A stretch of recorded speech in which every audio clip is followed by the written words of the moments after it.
পটল দিয়ে দারুণ স্বাদের একটা রেসিপি আজকে শেয়ার করছি। পটল দিয়ে তৈরি করা আজকের এই রেসিপিটা বিকেলের চায়ের সাথে যেমন আপনি ইজিলি পরিবেশন করতে পারবেন, তেমনি এটা গরম ভাতের সাথেও খেতে খুবই ভালো লাগে।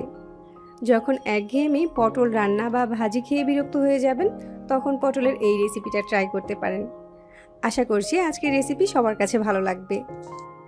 পটল দিয়ে আজকের নাস্তাটা তৈরি করার জন্য এখানে আমি 200 গ্রামের মতো পটল নিয়েছি। পটলগুলোকে আগেই ভালোভাবে ধুয়ে পানি ঝরিয়ে নিয়েছি। এখন এই পটলগুলোকে একটা পিলারের সাহায্যে খোসা ছাড়িয়ে নিচ্ছি। ঠিক একইভাবে সবগুলো পটলের খোসা ছাড়িয়ে নিব। তবে পটলের গায়ে যদি হালকা এরকম একটু সবুজ সবুজ খোসা থাকে তাহলে এই নাস্তাটা দেখতে বেশি ভালো লাগবে। তো এখানে সবগুলো পটলের খোসা ছাড়ানো হয়ে গিয়েছে। এবার একটা পটলের আগা আর মাথার অংশটাকে ফেলে দিচ্ছি। তারপর মাঝ বরাবর এভাবে ভাগ করে নিচ্ছি। এবার পটলের এক মাথা থেকে এভাবে করে ছুরির সাহায্যে পাতলা পাতলা করে কেটে নিচ্ছি। গোড়ার অংশটা কিন্তু আস্তই থাকবে। আর এই কাজটা আমি ঠিক কিভাবে করছি এটা দেখে বুঝে নিতে হবে। এই তো এখানে একটা পটলকে পাতলা পাতলা করে কেটে নিয়েছি। আর পটলটাকে ঠিক কতটা পাতলা করে কেটে নিয়েছি এটা তো দেখেই বুঝতে পারছেন। একইভাবে সবগুলো পটলকে কেটে নিব। তো এরই মাঝে আমার সবগুলো পটল এভাবে পাতলা করে কেটে নিয়েছি।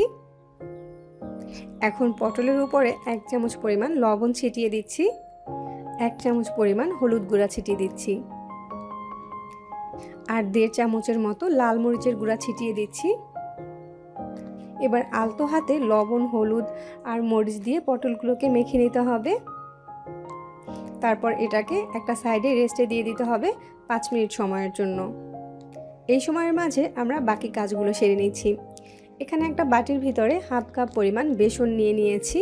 2 টেবিল চামচ পরিমাণ চালের গুঁড়া দিয়ে দিচ্ছি, হাফ চামচ দিয়ে দিচ্ছি লবণ, হাফ চামচ দিয়ে দিচ্ছি বেকিং পাউডার, এটা চাইলে স্কিপ করতে পারেন। তারপর হাফ চামচ দিয়ে দিয়েছি হলুদ গুঁড়া, 1 চামচ দিয়ে দিয়েছি লাল মরিচের গুঁড়া। শুকনো উপকরণগুলো হ্যান্ড হুইস্কের সাহায্যে একটু মিশিয়ে নিচ্ছি। এবার অল্প অল্প করে নর্মাল তাপমাত্রার পানি দিয়ে এটা দিয়ে একটা ব্যাটার তৈরি করে নিব। এই তো এখানে আমার স্মুথ একটা ব্যাটার কিন্তু তৈরি করা হয়ে গিয়েছে। আমি একটু ব্যাটারের ঘনত্বটা দেখিয়ে দিচ্ছি। এই ব্যাটারটা কিন্তু খুব বেশি একটা ঘনত্বের হবে না। এখন এই ব্যাটারটাকে 5 মিনিট সময় ধরে ফেটিয়ে নিব। এখন এই ব্যাটারের মাঝে একটা একটা পটলের টুকরো নিয়ে নিয়েছি আর উল্টে পাল্টে ব্যাটারটা লাগিয়ে নিচ্ছি। পটলের সাথে থাকা এক্সট্রা ব্যাটারটাকে ঝরিয়ে ফেলে দিতে হবে, না হয় কিন্তু এটা পটলের চপ হয়ে যাবে। অন্য সাইডে নাস্তাগুলো ভাজার জন্য কড়াইতে পর্যাপ্ত পরিমাণে তেল গরম করে নিয়েছি। এখন ব্যাটারে ডুবানো পটলের টুকরোগুলোকে তেলের সাথে দিয়ে দিচ্ছি। পটলের এই নাস্তাটাকে ওভার ক্রাউড করে ভাজতে যাবেন না।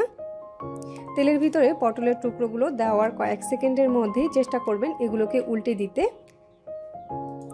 এবার এগুলোকে উল্টে পাল্টে ভেজে নিব, এগুলোতে খুব সুন্দর একটা কালার আসা পর্যন্ত। চুলার আঁচটাকে মিডিয়ামে রেখে প্রায় 5-6 মিনিটের মতো এই পটলগুলোকে আমি ভেজে নিয়েছি। এখন পটলগুলো সুন্দরভাবে সিদ্ধ হয়ে গিয়েছে আর এগুলোতে খুব সুন্দর একটা কালারও চলে এসেছে। আর এটা কিন্তু আগের থেকে অনেকটাই মচমচে হয়ে গিয়েছে। এবার এই নাস্তাগুলোকে তেল ঝরিয়ে উঠিয়ে নিচ্ছি। ঠিক একইভাবে বাকি পটলগুলোকেও ভেজে নিব। এই তো খুবই অল্প সময়ে দারুণ স্বাদের পটলের একটা নাস্তা কিন্তু তৈরি হয়ে গিয়েছে। ট্রাস্ট মি, পটল দিয়ে তৈরি করা আজকের এই নাস্তাটা খেতে কিন্তু একটু বেশি মজার হয়েছিল। রেসিপিটা যদি আপনাদের কাছে নতুন হয়ে থাকে তাহলে বাসায় তৈরি করে আমাকে কমেন্ট করে জানাতে পারেন যে আপনাদের কাছে কেমন লেগেছে। আমার এরকম সহজ আর মজার রেসিপিগুলো পাওয়ার জন্য আমার চ্যানেল সাবস্ক্রাইব করতে পারেন আর আমার ফেসবুক পেজটাতেও ফলো দিয়ে রাখতে পারেন। সবাই খুব বেশি ভালো থাকবেন। আজকে এ পর্যন্তই। আল্লাহ হাফেজ।